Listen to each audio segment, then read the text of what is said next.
Okay guys, welcome back to the channel. Hope you're enjoying your Labor Day weekend. At least that's when I'm filming this. And we're having a fun time. We were a little disappointed start of the weekend at Rocky Mountain, but that quickly faded. We've got some other things in the works, some plans. So stay tuned for that. But and we've been hanging out. I've hung out with some of the 3MA guys this weekend, some of their customers, especially the one that bought the MBL Extremes and has the temporary 101Es. So we've been hanging out, have a newfound friendship that's been a lot of fun. And actually I'll have some videos that I think I really will do this membership section, because those videos are more for not audiophile related, so I'll share those in the membership section. So stay tuned for that launching within the week. But I wanted to get started with the MiniDSP SHD review that I promised, and it's really going to take probably 2 parts, because really it's not one of those pieces you just plug in, see how it sounds, and then you're done with reviewing it. This is a very complex piece. It's almost like a tool that has Dirac, EQ, crossover, multiple output channels. It's very versatile how you can use it and however you want to use it, to what extent you want to use it. And then there's a learning curve and trial and error, no matter how expert you are, to get to the level you want. It's taken me day after day after day after day, 20 plus days of saving different EQ curves and playing with Dirac and measurement points and stuff. So I hope to go in a lot of detail for you, because that'll give you a lot more value than just saying, oh, it's a buttery sound, whatever. On its own, without all of those things, I'll just give you the basics.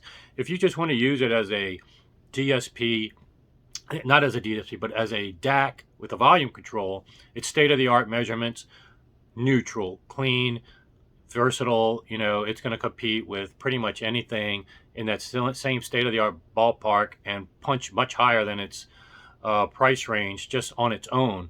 I don't find that most DACs with volume controls have a huge delta in differences. There may be some nuances here and there, but it's not like night and day. You say, oh, well, that's that DAC. Very tough to tell the difference sometimes, because the performance characteristics of DACs nowadays have gotten really state-of-the-art, and most are doing very good with the analog output stage and know how to take USB in properly, unlike in the past. So there isn't as much difference when you're doing these DACs with preamps anymore. And this one has even evolved from earlier iterations to even better measured performance now. So on its own, if you want to use it in that respect, you're good to go, and you're at a very attractive price point.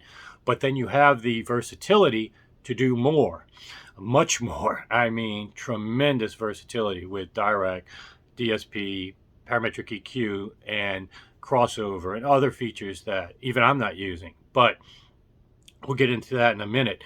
What I wanted to do was dispel where this review and this piece would not be applicable. It's not going to be applicable to people that, MiniDSP doesn't have that name brand, sexy recognition as Audiophile.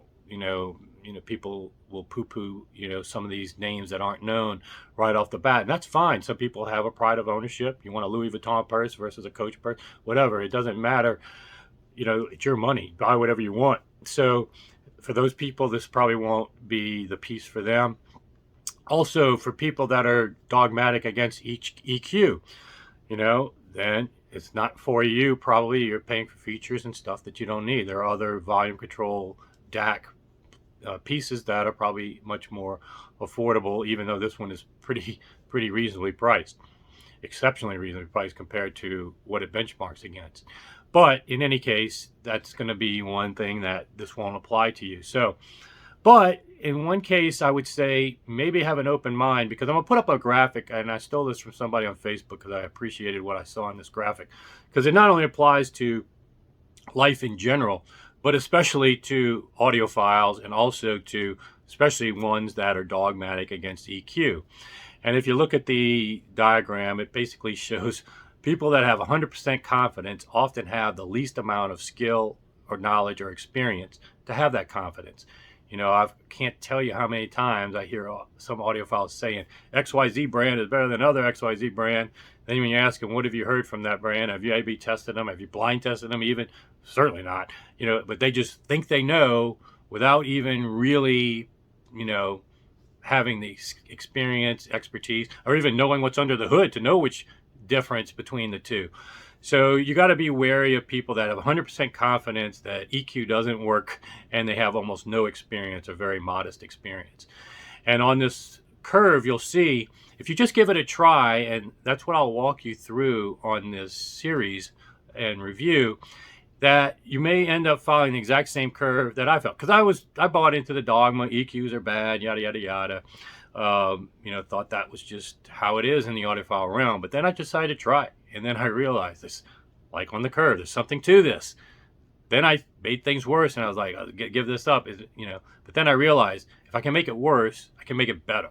And then I realized, and then a book like this, learning, and it comes with a CD, helps you understand the different frequencies. Now I can do almost everything by ear, where I used to have to rely on measurements. And then I became a little more knowledgeable about when the measurements can be trusted and when I should trust my ears because of the weaknesses in a measurement tool being in certain spots, or just personal preferences may play differently than a flat curve. And so it became very powerful, though, still to have knowledge of the basics and those objective parameters and measurements. But now I can do a lot of things by ear. And quite frankly, I've run into several people in the industry with tons of experience, but they're still on level 1 of knowledge and skill. They can't even tell phase on their own. That is something you don't need a DSP meter for. And yet I've seen people that need that, or, to be told or figure out what you really don't need that. Same thing with certain frequencies. You can learn what frequencies are being impacted. I know recently I watched a video by the guy Amir, I think, and he was knocking reviewers not being able to tell certain frequencies. And that may be true with a lot of reviewers. It probably is true, but there are people that can do it. And especially if you are skilled, and you don't have to become mastering level quality, but it's actually fun to learn this stuff and learn a skill that actually translates to your hobby, which is audiophile. But again, you have to have patience. So on the checklist of things, I'm telling you, if you want this piece, you will have to have patience and willingness to learn different skill and go through the curve that I'm showing of, hey, maybe it makes things worse, but then there's something to it. Then you start learning, oh, I did make it better. And then I made it, you may even have works better. And then you realize, wow, this is really powerful. I can fix this, I can fix that. Then you go through your entire playlist and say, oh, I always thought that this recording was crap. It's really not, now that I've fixed my room and my speakers. Because one thing that you're going to learn, that's another dogma that totally is ridiculous, is that plus or minus 3 dB is what people think is great for a speaker. And relatively speaking, it is, but it's not. You will be able to see, and I'll even show you, how 3 dB swings can make a big difference if just using your DSP. That can be negative or positive. And one thing I'm going to do is a playlist that I'm going to share with you to get acquainted with on your own without DSP.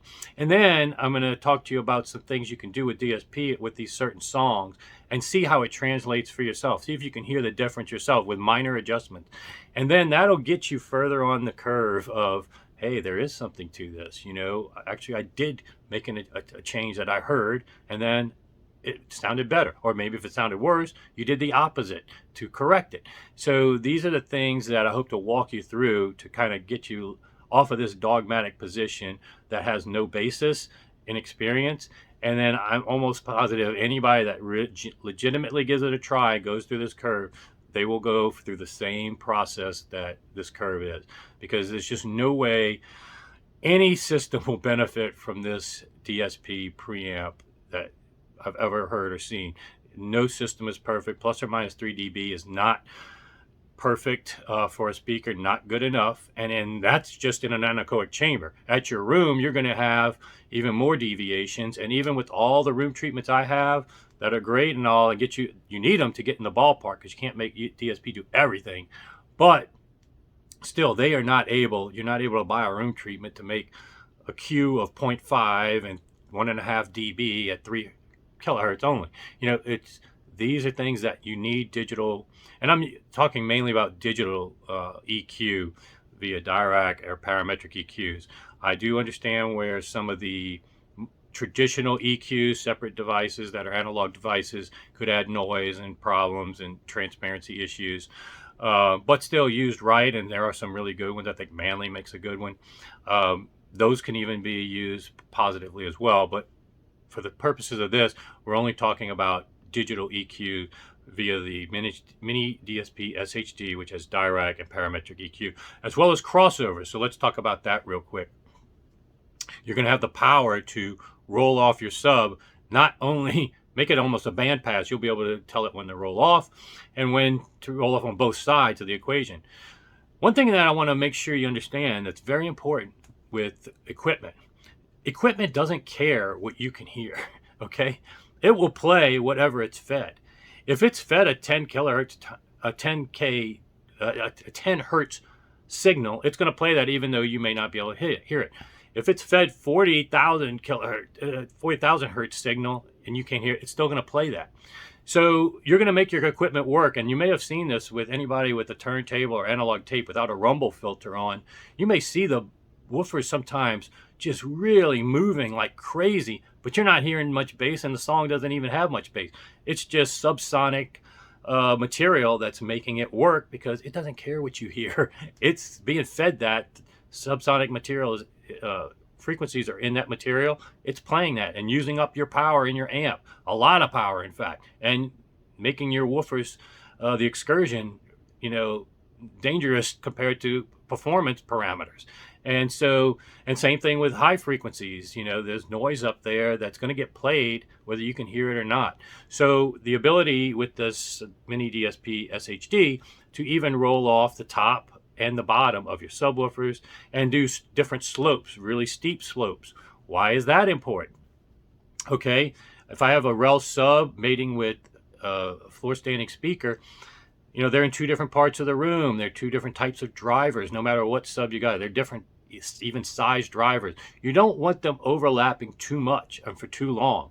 And if you just rely on the natural driver roll off of a sub, then it usually ends up being heard pretty high up, 100 to 200 hertz easy sometimes. And that gets into locatable frequencies. That gets into muddying with your main, playing the same frequencies as your main speaker, the timing, all kinds of things that make bass not really that great. Even with subwoofers, I see it time and time again. People cannot mate subwoofers to main speakers without bass management.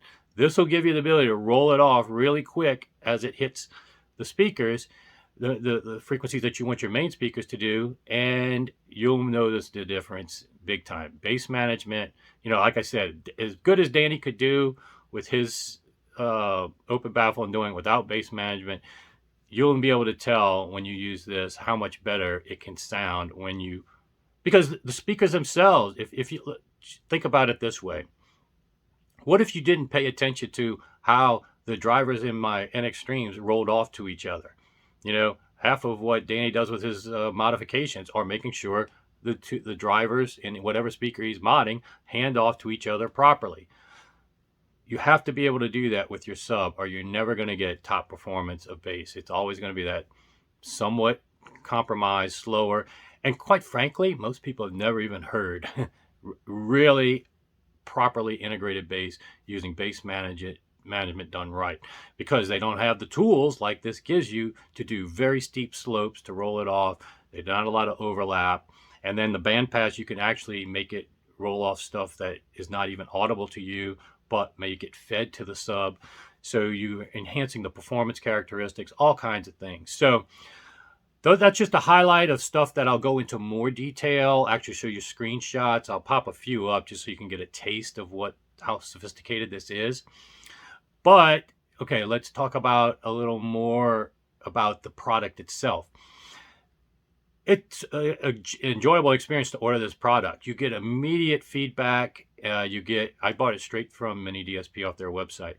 You get immediate feedback. I bought the mic and this mic stand. I didn't really need the mic stand, but I thought it'd be cool to have it in case I ever go to some people's house and help them measure their room.